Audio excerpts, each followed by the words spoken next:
राघव जी और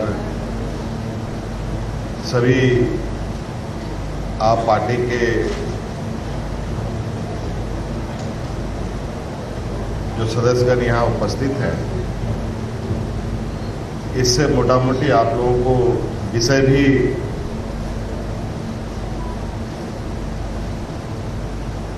का भी आप लोग आकलन लगा पा रहे हैं कि आज किस विषय को लेकर यहाँ आए हैं। और मैं चाहूँगा कि इस विषय पर बड़े भाई अरविंद केजरीवाल जी कुछ बात रखें, तत्पश्चात मैं अपनी बातों को रखूँगा। सबसे पहले मैं झारखंड के ऑनरेबल सीएम हेमंत सोरेन जी का तहे दिल से शुक्रिया अदा करना चाहता हूं कि आज उन्होंने बहुत ही वार्म और अफेक्शनेट तरीके से हम लोगों को रिसीव किया, हमें मिलने का समय दिया, हमारे साथ बहुत लंबी चर्चा की।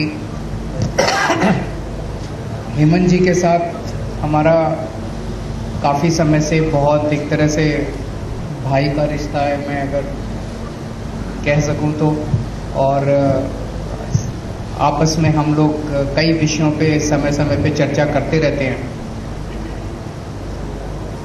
आप सब लोग जानते हैं कि हम पूरे किस तरह से दिल्ली के लोगों के साथ अभी पिछले महीने बहुत बड़ा अन्याय हुआ, दिल्ली के लोगों का बहुत बड़ा अपमान किया गया, उनके जनतांत्रिक हक छीन लिए गए।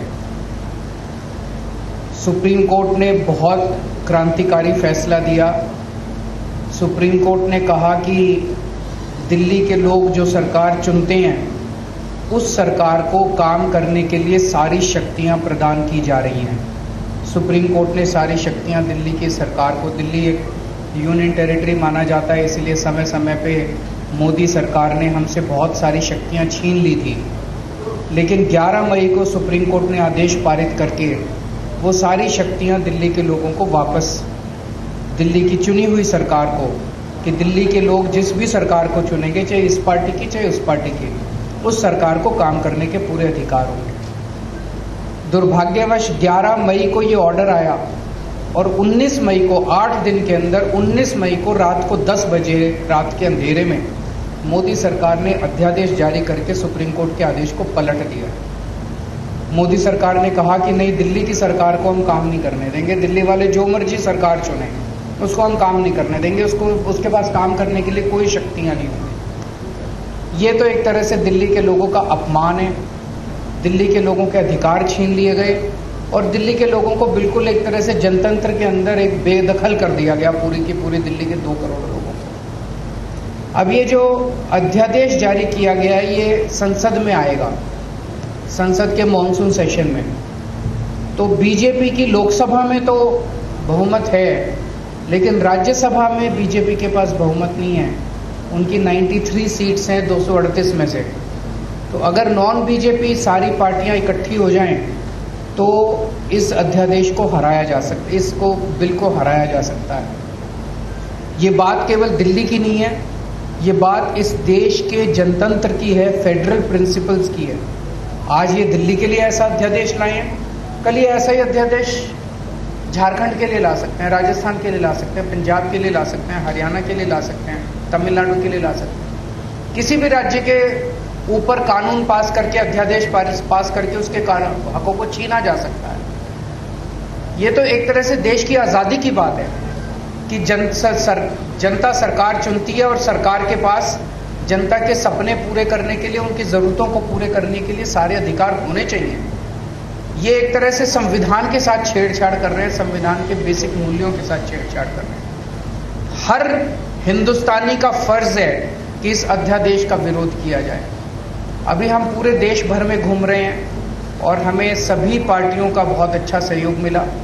आज काफ़ी लंबी चर्चा हुई हेमंत जी से और मैं दिल्ली के लोगों की तरफ से हेमंत जी का और उनकी पार्टी का तहे दिल से शुक्रिया अदा करना चाहता हूं कि उन्होंने पूरा सहयोग देने का हमें आश्वासन दिया है कि संसद के अंदर भी और संसद के बाहर भी जनतंत्र को कुचलने के लिए ये जो अध्यादेश लाया गया है इसके खिलाफ वो पूरा हमें समर्थन देंगे। और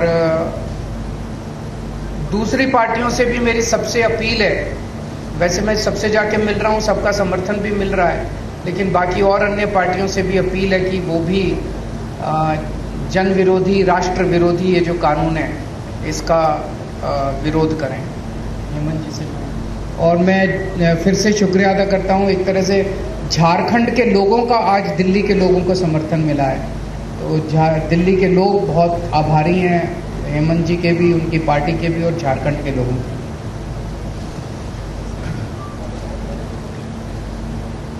पत्रकार मित्रों, जैसे कि अभी वर्तमान समय में चुनी हुई सरकार को किस तरीके से काम नहीं करने देने का एक योजनाबद्ध कार्य केंद्र सरकार के द्वारा की जा रही है, ये कहीं ना कहीं लोकतांत्रिक व्यवस्था, संघीय ढांचे का एक इस पर प्रभार है, हम इसको कह सकते हैं। और जो इस देश की ताकत जिसको हम कह सकते थे, अनेकता में एकता, उस पर भी ये बड़ा प्रहार है।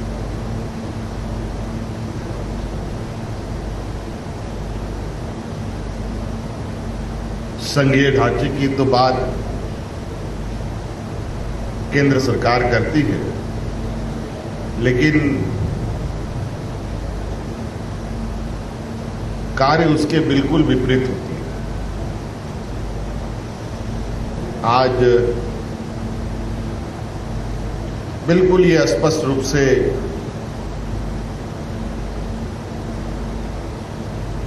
आपको ये देखने को मिलेगा, जो केंद्र सरकार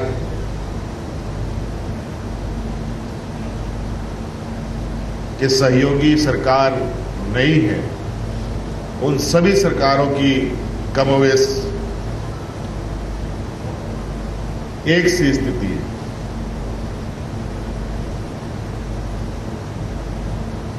ये एक चिंता का विषय है और ये कहीं ना कहीं इस लोकतंत्र में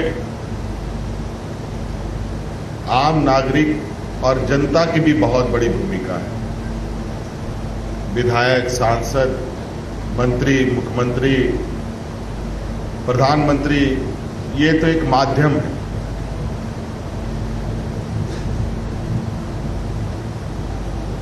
अभी कुछ दिन पहले इस देश के 125 करोड़ के उम्मीदों की मंदिर लोकसभा का उद्घाटन हुआ। उस दिन सिर्फ लोकसभा का ही उद्घाटन नहीं, उस दिन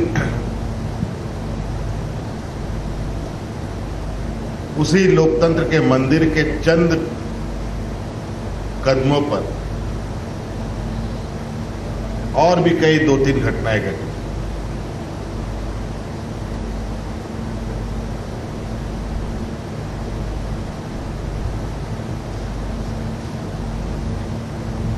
तो कहीं ना कहीं ये सिर्फ सरकारों पर, जो गैर भाजपा शासित सरकारें हैं।